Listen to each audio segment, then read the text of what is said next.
Good evening, ladies and gentlemen. Lounging with Lisa, the video series that has me lounging while coming at you with thoughts of the day.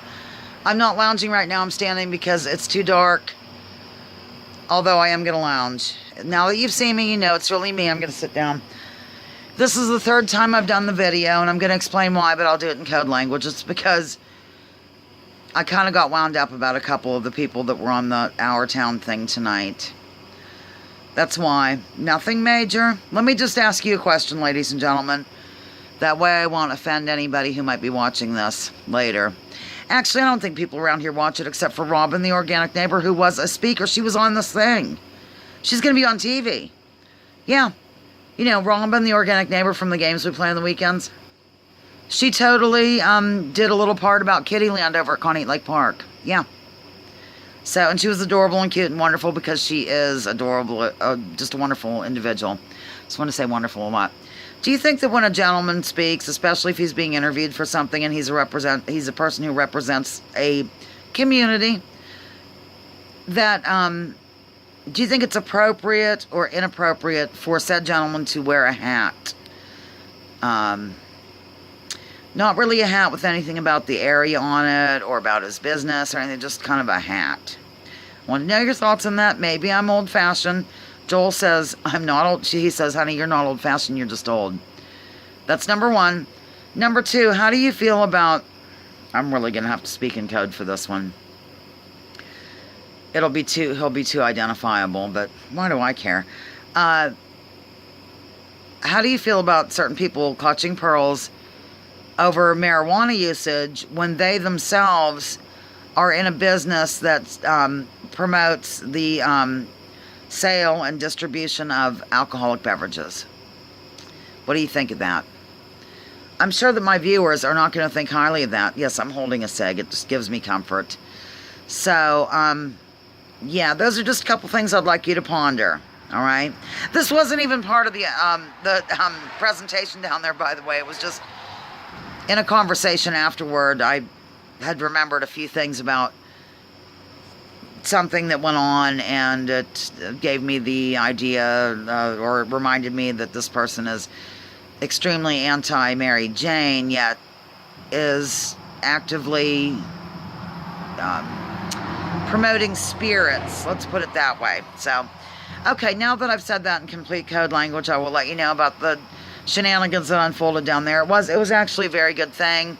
I didn't really understand how the business, or how this was going to unfold whenever my brother was here, and Mother and Blaine and I looked the stuff over, and we just weren't clear on what the heck. The instructions weren't well, as clear, I guess, as they could have been. So had I known then what I know now, I would have been interviewed for it. Because WQLN came down to this area and interviewed people who wanted to tell. In my case, I would probably tell about the Jacqueline Shop or something like that.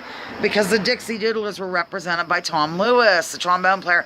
And it was really good. It was like the very last segment of the 2-hour thing in an auditorium with no air conditioning whatsoever. No air moving through it at all. I looked like I was stuck to my chair like a mosquito on a windshield. It was crazy. And Mother kept on slowly moving out her skinny bird leg because her sciatica was flaring up.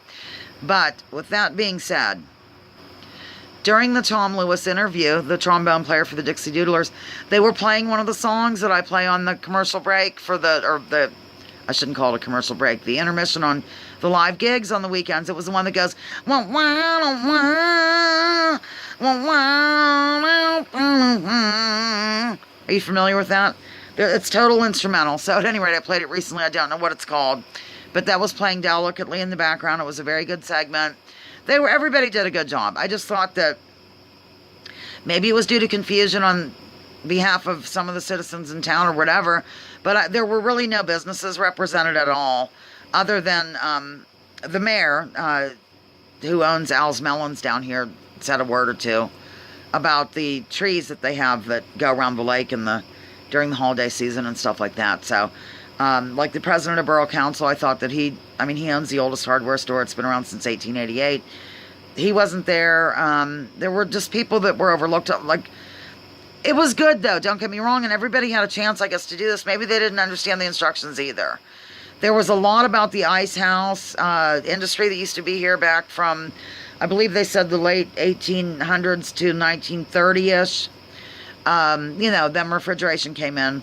That was fascinating. A lot of the stuff was very fascinating. It was really good. And my little neighbor, Robin, the organic neighbor, she was real cute. And, of course, about 40 seconds before hers ended, before her little segment ended, suddenly we lost her altogether. The screen went blank. You couldn't hear her. You couldn't see her. Then when Tom Lewis came on, you could only see him and you couldn't hear him. And people were murmuring. And I said to Mother, that was the whole reason I went down there for this early screening, was to see him. And then Mother might have raised her voice a little bit because she is hard of hearing and she really doesn't care what she says anymore anyway. When somebody from the radio or the TV station went over to adjust it, and the word idiot came out of her mouth. I have no idea. She might not have been talking about that particular person, but it was a little concerning, ladies and gentlemen. So that's it. I'm done. I think I've done this appropriately now. I don't think I'll be run out of town. That's it. Lounging with Lisa, the video series that has me lounging while coming at you with thoughts of the day. Please join me. Join others. Drop your political identities. Let's focus on issues. Leave labels at the door. Research before you judge. And remember, war is a racket. Don't take my word for it. Check out General Smedley Butler and what he had to say. We've got to stop glorifying all things Pentagon. We just do. Okay, I'm done. I'm shutting up now.